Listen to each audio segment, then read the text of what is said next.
Com o juro futuro voltando a disparar aqui no Brasil, com a expectativa de inflação subindo, bem como expectativa até mesmo de alta da Selic. Luan, você tá de brincadeira. Sim, o mercado começou de novo a falar sobre alta da Selic, ou no mínimo, parada desse ciclo de corte que não durou quase nada. A taxa Selic caiu 0,5%, o pessoal já tá falando em subida de novo.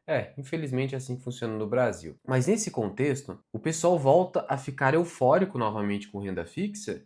E eu entendo perfeitamente. Não estou aqui para ser um detrator da renda fixa, longe de mim. Renda fixa é importantíssima no portfólio. Por outro lado, eu preciso mostrar para você que mesmo com essa alta, a renda fixa também não é assim aquela grande panaceia. A gente precisa ter expectativa alinhada com a realidade. Mas o pessoal faz muito oba-oba, então é isso que eu quero trazer aqui para você. A importância de você entender a expectativa real que você tem que ter com renda fixa e, a contrário senso, com ações. Vem comigo. Salve, salve, investidor, como é que você está? Deixa eu te mostrar para onde que foi a taxa do pré-fixado aqui no país. Ó, aqui no site da Ambima, só digitar no Google juro futuro Ambima ou curva de juro Ambima, você vai achar isso aqui, tá? Uma informação pública. Você vai notar o seguinte, você tem aqui o pré-fixado, que é o equivalente ao pré-fixado do Tesouro, tá? Você tem aqui o IPCA, que é o IPCA+.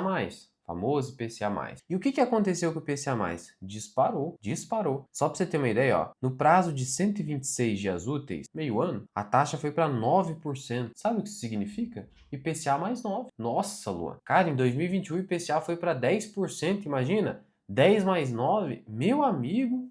Sim. Mas é claro que aquilo ali foi algo excepcional, o IPCA ir para 10. Decorreu do fato da pandemia. A gente não espera mais que isso aconteça. A gente espera que o IPCA volte para suas médias, que é ficar ali entre 5,5% a 6% ao ano. Inclusive, é a partir disso que você sabe qual é a inflação implícita. E a inflação implícita, aqui no Brasil, está realmente em 6% a longo prazo. E nesse sentido, a taxa do pré-fixado saltou para esse mesmo prazo, 14,17%. E aí, conforme o prazo vai evoluindo, você tem aqui taxas que beiram 14,5%. Bateu até 15% recentemente. Por que enquanto a taxa do pré-fixado vai subindo, a do IPCA+ vai caindo para 8%? Porque a expectativa é de alta do IPCA. E a remuneração desse título público é o que? IPCA mais a taxa. No curto prazo, seria 6 meses, o IPCA não vai ser tão alto. É assim que o mercado espera.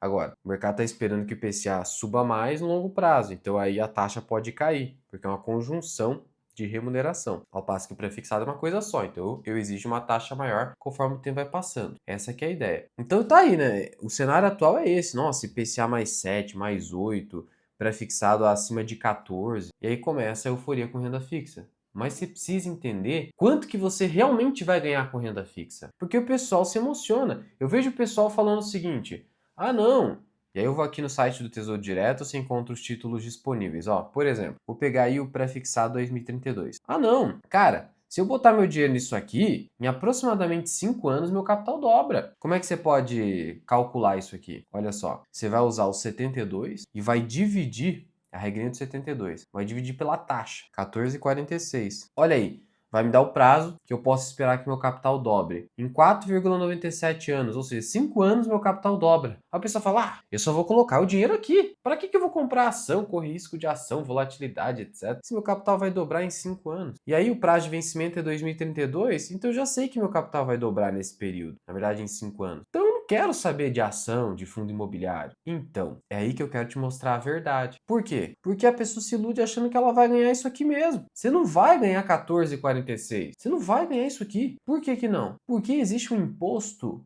que é inafastável, que é o imposto de renda. E não só isso.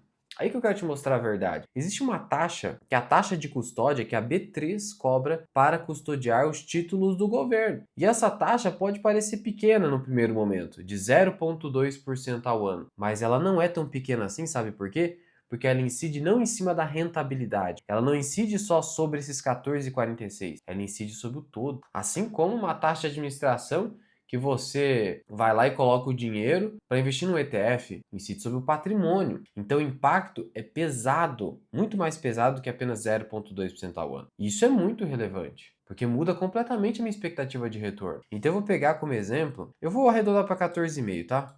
Vamos supor que eu esteja deslumbrado com 14,5. Como é que eu sei o impacto dessa taxa de custódia em cima da minha rentabilidade? É só dividir o 0,2 pela rentabilidade total, dá 1,37%. Então, a minha rentabilidade é amassada em menos 1,37, cai para 13,13. Mas não só isso, o imposto de renda, ele não desconta a taxa de custódia. Imposto de renda incide sobre tudo. Então, 14,5 vezes 0,85, eu chego a 12,32, menos 1,37 da taxa de custódia, não dá nem 11%. 11%. E aí 11%, aí a coisa já é outra. 72 dividido por 11 vai me dar 6,5 anos. Então, meu capital vai dobrar, na verdade, em 6,5 anos. Já mudou o jogo. Eu já posso começar a olhar para as ações com outros olhos. Por que eu posso começar a olhar para as ações com outros olhos? Porque daí eu não vou precisar fazer o preço teto das minhas ações com base numa taxa que tem que ser de pelo menos 15. Eu até posso. Na verdade, a maioria das ações eu estou colocando 15, mas olha só. E com as ações, esse imposto aqui eu consigo afastar. Como? Diferindo. Enquanto eu não vender o papel, enquanto eu não vender a ação, eu vou diferindo e não vou pagar. Os dividendos são isentos até o valor de 50 mil reais e assim vai. E esse diferimento vai gerando uma bola de neve. O Buffett diz que esse diferimento fiscal é como se a gente tivesse feito um empréstimo gratuito junto ao governo. Está sendo bem brando, mas eu entendi a lógica, né? A gente não está pagando antecipadamente esse imposto, como acontece com o Come Cotas.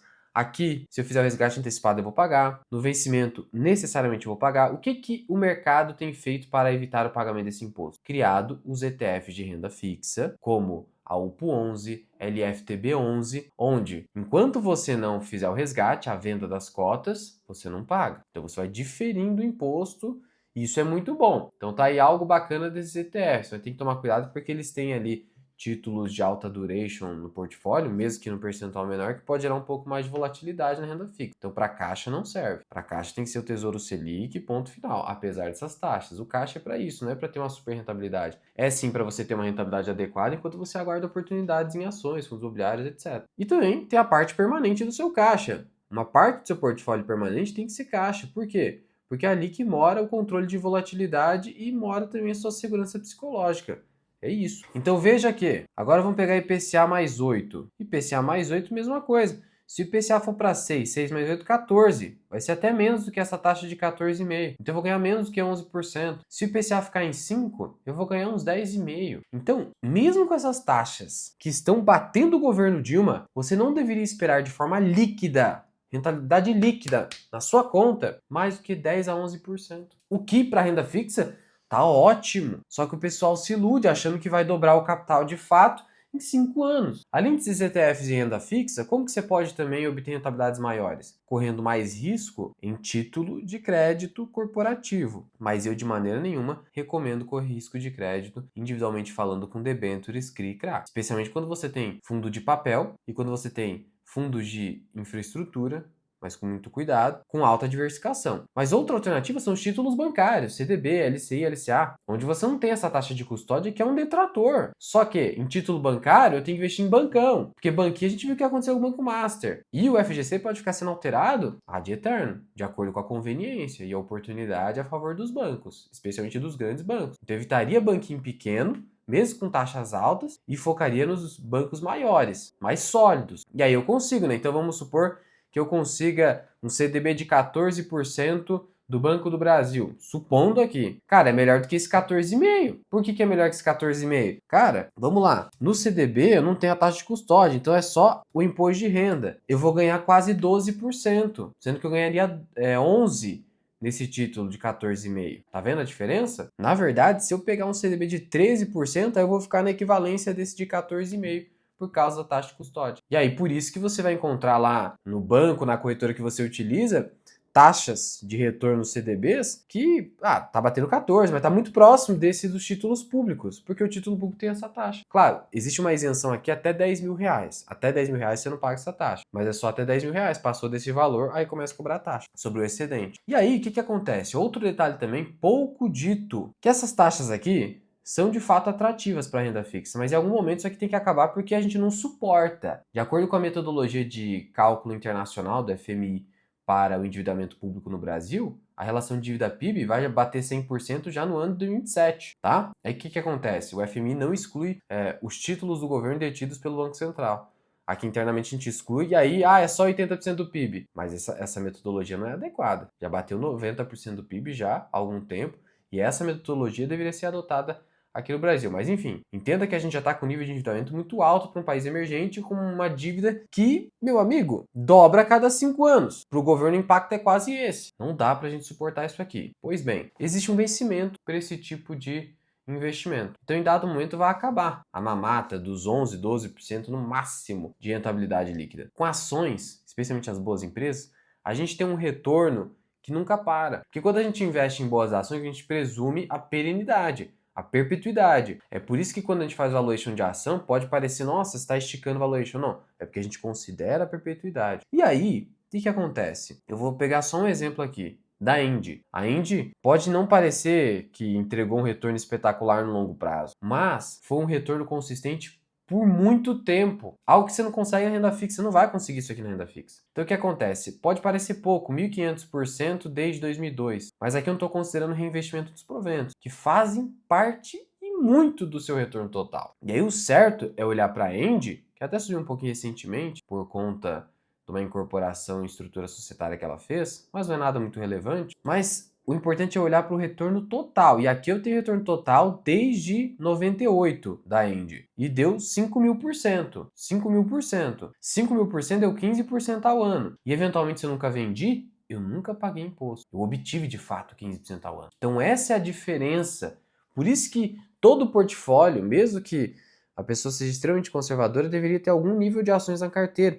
Porque existe essa perenidade das boas ações, existe a bola de neve sendo potencializada por vários anos e o diferimento fiscal, que eu não tenho na renda fixa, que tem vencimento, que pode ser bastante volátil também, tá? A marcação a mercado pode ir contra você. O pessoal fez oba-oba com o IPCA mais 2065 e agora está sofrendo, porque teve volatilidade. Então tem várias nuances aí, mas especialmente essa questão da taxa de custódia que afeta muito a rentabilidade. Taxa de custódia mais diferimento fiscal pode gerar aí um retorno de 3 a 4% ao ano a mais numa ação conservadora como o End, que no longo prazo faz uma diferença gritante. Eu vou te mostrar que a diferença de apenas 3% ao ano, num prazo de 20 anos, pra você ter ideia de como isso muda o jogo. Para isso eu vou aqui no Investidor 10, vou pegar as ferramentas. Ela tem aqui a calculadora. Calculadoras, ó. Juros compostos, tudo em juro composto. Eu vou considerar aqui um acúmulo de patrimônio a 12% ao ano, e você sabe que isso aqui é irrealista. Você não vai conseguir 12% ao ano na renda fixa, mas supondo que você consiga, só através de CDB, afastando a taxa de custódia, por exemplo, então eu vou considerar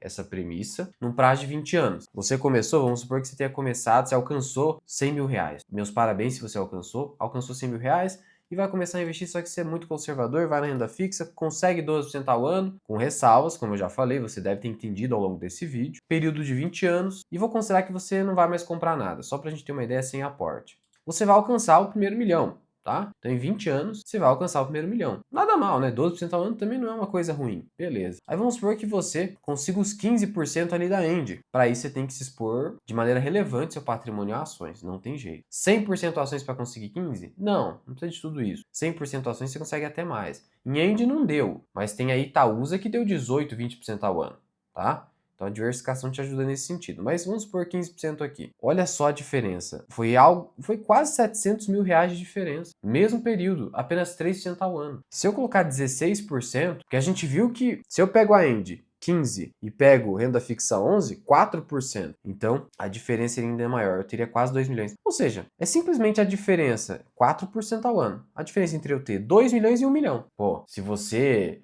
não se importa com essa diferença, eu não sei como te convencer. Então veja que, de novo, eu não estou aqui para falar, nossa, renda fixa é lixo, é perda fixa. Não. Existe o propósito da renda fixa em uma parte do seu portfólio, que tem que ser bem estruturado. Mas é preciso ter uma expectativa adequada. E títulos bancários, Luan? Onde que eu consigo achar? Você consegue achar aqui na parceira do canal, que é a EQI Investimentos, que é sócia do BTG Pactual. E aqui na plataforma da EQI, você consegue acessar diversos títulos de renda fixa. Então você pode ir aqui, ó, dentro da plataforma da EQI, clicar em investir. Aí aqui em investir vai aparecer investimentos, vai clicar em renda fixa. Aí aqui você vai em CDB, LC, LCA, LCI, LF, e aqui você vai ter os títulos disponíveis no momento. E ainda você tem Tesouro Direto também, normal. Pode investir pelo Tesouro Direto que não tem nenhum problema. Você não precisa investir diretamente lá na plataforma do Tesouro. É que agora o mercado está fechado. Mas você vai aqui no Tesouro Direto ou pega os títulos bancários disponíveis naquele momento de acordo com o seu perfil de risco e sempre buscando as melhores instituições financeiras. Se quiser abrir conta na EQI, eu vou deixar o link aqui na descrição e no primeiro comentário fixado. Vai ter também QR Code na tela. No mais, espero que você tenha entendido o propósito desse vídeo. Entender que com renda fixa você não pode ter uma expectativa de ganho superior a 11% mesmo nas taxas atuais, mesmo com a disparada dessa taxa, por conta dos motivos que eu enumerei. E que com ações, as ações caem mesmo quando os juros sobem. Mas se você não comprar a ação e não diversificar seu patrimônio quando o juro está 14, 15, você não vai comprar nunca. Na verdade, você vai comprar quando aí sim as ações vão estar caras. Como o pessoal no mercado americano entrando em IPO da SpaceX, uma empresa que nem está reportando lucro, negociando a mais de 200 vezes a receita, o yield do S&P 500 a 1% ao ano, sendo que o yield do S&P 500 em 2008, quando teve a queda do mercado americano em virtude do subprime, estava em 3%, e o pessoal se sentindo bem, comprando ações ali com juro a 3% nos Estados Unidos. É isso que você quer? É preciso ser racional nesse sentido, senão você vai atrasar em vários anos o seu enriquecimento. É a diferença entre você ter, como a gente viu, 2 milhões daqui 20 anos e ter apenas 1 milhão. Em virtude da inflação, isso faz muita, mas muita diferença. Qualquer dúvida ou sugestão, só comentar aqui embaixo. Fui!